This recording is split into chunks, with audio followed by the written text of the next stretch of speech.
Welcome. Today we're going to look at the Bullet Journal V2 and compare it a little bit to one of the other Leuchtturm notebooks, which is basically what the Bullet Journal V1 was. So I got one of those here. This is out of their, a special series. What was this? I bought a whole bunch of them because they look cool. Some architect series. I'll put it below. And I'll try to link to it if they still have them. So I've used the Bullet Journal Standard V1 or one of the Leuchtturm notebooks for a number of years for my bullet journal. And when they came out with the new one this year, I just bought it. That's about it. Before we dive into this review, though, this look at it from a Lefties perspective, I want to talk about a few things you can do to support the channel. Number one is to go to Patreon at patreon.com/CurtisMcHale. Become a patron. Number two is to go to Skillshare at curtismchale.ca/Skillshare. There you can take one of my courses. I have one on tick, one on time blocking, and one on getting started with Zettelkasten, if you're interested in that. Buckle up, let's look at Bullet Journal V2. All right, so to get started, let's look at kind of what came in the package. So what came in the package, it came in this, we'll say, nice wrapper with, kind of explaining some of the features of it. You can see all these things for the companion apps, which I've never used because I just don't feel like it. And then you can also get the book, which I have already, called the Bullet Journal Method. It's up on my shelf. And it gives you just some ideas about the book, some of the features for the book. Also came with some stickers and some notebooks and just some general stuff, right? Leuchtturm thing, card, Leuchtturm, standard Leuchtturm card, writers and thinkers, so Leuchtturm stuff. Came with these stickers, which I don't think I'm ever going to use, but not true, except for this one. So that was actually probably the biggest thing when I started it, is I looked at this and thought, I didn't see that this was one of the long-term spine archival stickers, and this is the front one. So I was like, oh, what am I going to do with this? But that's fine. I don't need to worry about it because I've got that. And then these, it's got months if you want to do that, and then like a listing for the weeks. So you can put that sticker down the side of your pages. I'm literally going to use none of those though, except for the archival one and that. And maybe these stickers just for stickery fun at some other point, but like not in my regular bullet journal. And it comes up with the pocket guide, right? Just an introduction to the system, why you use it. Good introduction, I liked it. I think it's useful, concise. If you're just looking to get into it and you want to know, then this is a good guide to have because it gives you just the basics of what you need. And it was good, just a good refresher. Shorter read than the actual bullet journal method, which is a long book. Well, longer book than this anyways. And then we get into the notebook. Some interesting things about the notebook.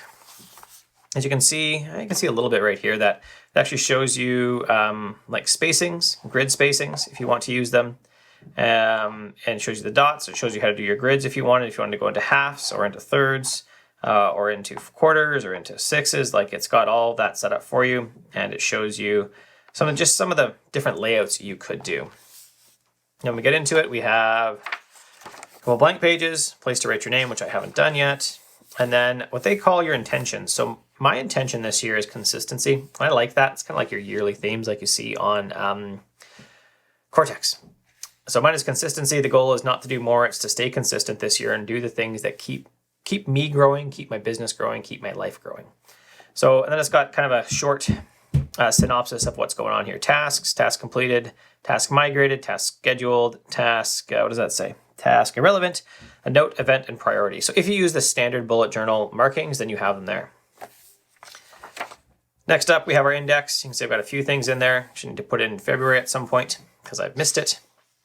And then just your index, I left those pages, and then I haven't used this, and I'm not sure that I will. So if you refer to my hybrid productivity video, you'll see why I don't think I'm going to use the future log, but I put it in here just so I had it. So I had the pages allotted for it, right, up to December. So I went, because I didn't start right in January with this one, I kind of finished out the yellow one, because I got this just after Christmas. And I put it up to December and then 2022 for that. And I have what's my yearly vertical. I'd like to do 100,000 meters of vertical this year. And just like, this is a way for me to track it because the systems don't track combined sports, right? Because I bike and I run. So I actually need to finish filling in this for last week and do that. And then I don't have any this week so far because that's just how the week is gone. That's really it. And then you get into the rest of the journal. There's not really anything else in here.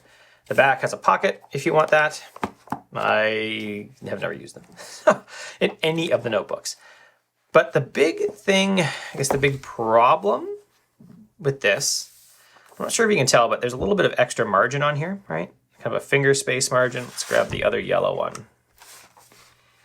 Compared to, find a blank page, kind of goes right up to the edge. And it's also easy to tell here that the dots were a lot darker on this one than they are on the official bullet journal V2. And the margin is actually, so where first dot, it's almost to the second dot that you lose. It's kind of just pulled them in, which is fine. I actually don't find that to be an issue. The extra margin, that's totally fine with me. It actually gives me space to write down my time blocking. You can see there, I haven't vetted that note, so so I usually keep notes over here, but I haven't vetted that one to make sure it's safe. So I can usually just write down here my time blocking for the day. And I usually write for the week, should be this one here. That's my week plan. So kind of everything I do changed this week, so I didn't actually do one this week because I had literally no idea what would be happening for work this week. So the biggest issue that I have found from a lefty perspective, so this is a Lamy Safari, and what I generally use is this platinum carbon ink cartridges. And what I found is the biggest issue here is that when I write, let's just write something, it smears for quite a while still. So we'll leave that and then you see it smears. So compare that paper to just the standard Leuchtturm one. We'll try to do it approximately the same. So I consistently find that this smears more in the bullet journal V2. So this one, so you have a bit of smearing still, but I continue to find it being an issue more and more over here. I'm gonna go back and find a good page. That's kind of my biggest issue with it, that it just seems to smear a little more. I've got to be a lot more careful when I write. So I guess I used to write standard like a lefty and kind of smear across, and now I've actually moved more to like this. I'll just put a new cartridge in, so there we go.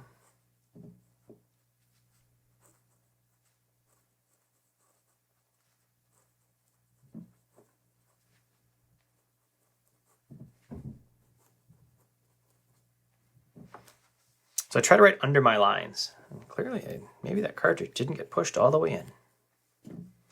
There's a little ball bearing in them. You gotta push hard to get it to snap in, which I guess I didn't do. So there's one, let's write over here.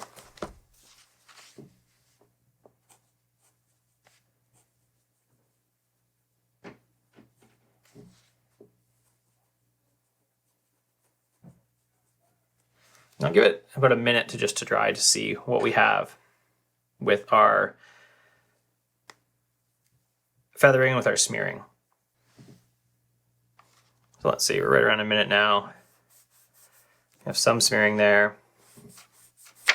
Less over here, I think. That's really my biggest issue with the journal. That I find that the bullet journal V2 smears more for a lefty. With my fountain pen at least. It works fine with a roller ball. And so I think that going forward, despite some of the cool stickers, which I'm actually never going to use, I'm going to stick with using a Leuchtturm journal. Also looking at that Leuchtturm journal, I like the darker dots now, which I hadn't noticed before, but looking at the two, I like the darker dots. So bullet journal V2 is fine. I'm not going to like swap this book out. I'm going to keep using it, but in the future, I'm not going to buy one because I don't find it as friendly for a left-hander and a fountain pen. That's really it. If you liked the video, thumbs up below. If you loved it, you can subscribe, and then you hit the bell, and YouTube says they'll let you know something happened, but who actually knows if they will? Other ways to support the channel are to go to Patreon at patreon.com/CurtisMcHale, become a patron, or to go to curtismchale.ca/Skillshare, take one of my courses on tick-tick time blocking or on getting started with Zettelkasten. Have a good one.